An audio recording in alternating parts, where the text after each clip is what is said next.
جہاں تک آپ نے عدت کیس کی بات کی ہے، میں اس خاتون مجھے انتہائی شرم آتی ہے کہ ہمارے ملک میں سیاست اس حد تک نیچے گر گئی ہے، اس حد تک گھٹیا ہو گئی ہے پی ایم ایل این کی سیاست کہ وہ عمران خان کا مقابلہ سیاست میں نہیں کر سکتے، لیڈرشپ میں نہیں کر سکتے، پاکستان کے میدان میں عوام کے ووٹ کے ذریعے نہیں کر سکتے، تو لہٰذا انہوں نے خواتین کو ایز ویپن استعمال کیا ہے، خواتین کی کریکٹر اساسینیشن کی ہے۔ یقین کریں کہ پاکستان کے اندر جب بھی پی ایم ایل این کی حکومت ہوتی ہے کوئی خاتون ان کے شر سے محفوظ نہیں رہتی، اور میں نے اس دن پارلیمنٹ میں بھی بات کی ہے، ان کی اپنی اسٹینڈنگ کمیٹی کی رپورٹ ہے کہ 2 سال کے اندر پاکستان کی سیاسی خواتین میں 60% اضافہ ہوا ہے۔ یہ انتہائی شرمناک بات ہے کہ یعنی جو خاتون اگر سیاست میں ہو یا عمران خان سے اس کی پارٹی کا اس سے تعلق ہو تو اس کو جو ہے وہ سزا دے کے جیل کے اندر بند کر دیا جائے۔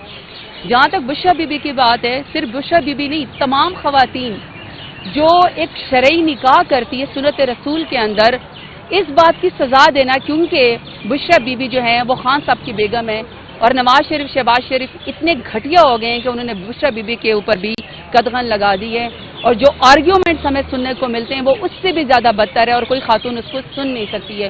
عدت کا کیس ہی ختم ہونا چاہیے، یہ کبھی بھی نہیں ہونا چاہیے کہ اسلامی جمہوریہ پاکستان میں کوئی بھی کاذب شخص اٹھے گا اور کسی حیادار عورت کے نکاح کے اوپر جو ہے وہ سوال کھڑا کر دے گا۔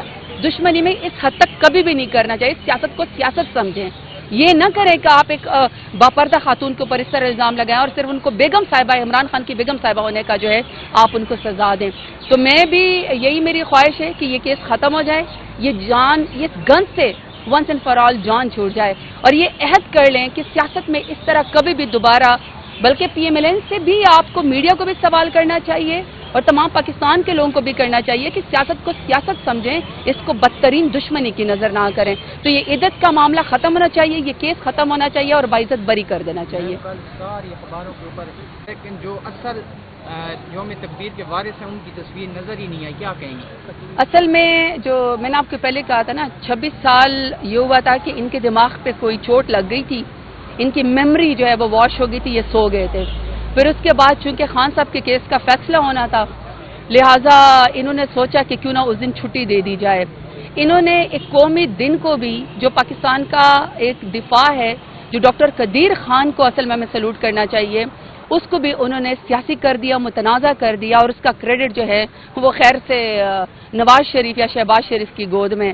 شکر کرے کہ انہوں نے قائد اعظم رحمۃ اللہ علیہ کا وہ ڈسکریڈٹ کر کے 1947 پاکستان کا جو ہے وہ کریڈٹ نواز شریف اور شہباز شریف کو دے دیا۔ دوسرا یہ کہ جتنے بھی پاکستان کے اخبار ہیں، سوشل میڈیا، پرنٹ میڈیا ہیں، یہ کس کے پیسے خرچ ہوتے ہیں؟ یہ پاکستان کے عوام کے پیسے خرچ ہوتے ہیں۔ یہ تو باتھ روم کے ٹوائلٹس کے اوپر بھی اپنی تصویریں لگاتے ہیں شہباز شریف، ان کا تو یہ ریکارڈ ہے۔ 4 بلین جو ہے یہ میڈیا کے لیے کرتے ہیں تاکہ میڈیا کو کوئی رشوت دی جا سکے، لیکن اب میڈیا ان کے اس میں نہیں آتا، میڈیا اب سچ دکھاتا ہے، اب لوگ تنگ آ گئے ان کے جھوٹ سے۔ تو انفارچونیٹلی کل جو یوم تکبیر کا معاملہ تھا، جو اصل میں ڈاکٹر قدیر خان کا جو ہے وہ کریڈٹ ہے، اس کو بھی انہوں نے ڈسکریڈٹ کر کے اپنا کریڈٹ لینے کی کوشش کی ہے، جو کہ ان کو شرم آنی چاہیے، عوام اب سب جانتی ہے۔ میم یہ بھی بتائیے گا، غدار نہیں تھا اور جو ہے نا وہ دوسری سائڈ جو ہے اس سے جو ہے نا وہ سارا کام ڈالا گیا، تو آپ کیا کہیں گے؟ آپ کی پارٹی کے جو رہنما تھے نعیم الحق صاحب، اسد عمر صاحب، انہوں نے پہلے جو ہے نا بہت سارے بیان داغے ہیں اس کے اوپر، مجیب الرحمان کے اوپر، کہ مجیب الرحمان بننے کی کوشش کر رہے ہیں نواز شریف، آپ اس پہ کیا کہیں گے؟ اصل بات یہ ہے کہ کیا ڈھاکہ فال نہیں ہوا تھا؟ کیا پاکستان 2 لخت نہیں ہوا تھا؟ کیا پاکستان کے 2 ٹکڑے نہیں ہوئے تھے؟ اگر اس کی ہسٹری کو، میں اور آپ تو پیدا نہیں ہوئے تھے نا، نہ اس وقت عمران خان تھے، اس وقت جو یہ ہسٹری بنی ہے، پاکستان کو 2 ٹکڑے جب کر دیا گیا، اس کی ایک رپورٹ ہے حمود الرحمان کمیشن کی، اس رپورٹ کو ساری دنیا کے سامنے پیش کیا گیا۔ یہ اس لیے نہیں پیش کیا گیا کہ اس سے کوئی مطلب، اس کا مطلب یہ ہے کہ میں اور آپ جو نئی نسل ہے وہ اس کو پڑھیں، ہسٹری سے سیکھیں کہ اس کو ریپیٹ نہ کریں، اور جس کا مینڈیٹ ہے، جس کے پاس عوام کا مینڈیٹ ہے، اس کو ڈسکریڈٹ مت کریں۔ 8 فروری کو ظلم، جبر اور تشدد کے باوجود جب پورے پاکستان کو یرغمال بنایا گیا تھا، اس کے باوجود بھی 8 فروری کو 25 کروڑ عوام نے خوف کے بت توڑے اور عمران خان کو 200 سے زیادہ نشانات کے اوپر جو ہے انہوں نے جتوایا۔ پاکستان تحریک انصاف سب سے بڑی پارٹی تھی، اس کے رہنما کو، لیڈر کو جیل کی کارکوٹری میں ڈالا گیا، ہمارا پارٹی کا نشان چھینا گیا، ہماری پارٹی کو توڑا گیا، اور ہمارے تمام لیڈرانوں کو الیکشن لڑنے کی اجازت نہیں تھی۔ اس کے باوجود بھی عوام نے خوف کے بت توڑ کے عمران خان کی پارٹی کو، چاہے جو بھی نشان تھا، 8 فروری کو جتوایا۔ لیکن ہوا کیا ملک کے اندر کہ فارم 47 والوں کو زبردستی جو ہے وہ کرسی کے اوپر بٹھایا گیا، جن کی نہ شکلیں، جن کے پاس عوام کا جو ہے وہ مینڈیٹ بھی نہیں ہے.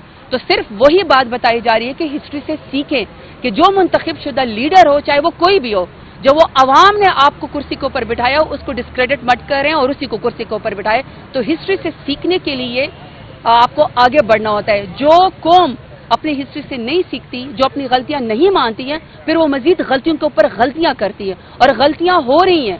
موجودہ حالات کے اندر بھی غلطیاں ہو رہی ہیں. میڈیا کے اوپر پابندی، اینکر پرسن کے اوپر پابندی، رپورٹرز کے اوپر پابندی، اس کو اٹھا لو، اس کو سڑکوں کے اوپر گھسیٹ لو. کسی کو جو ہے وہ ظلم کے خلاف بولنے کی اجازت نہیں ہے.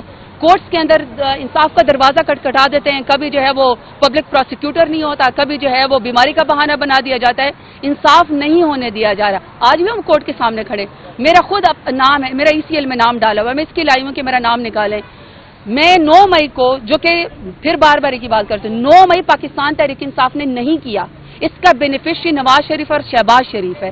جب بھی JIT بنے گی، جب بھی رپورٹس آئیں گے، تو اس کا کھرا جو ہے وہ نواز شریف اور شہباز شریف کی طرف جائے گا.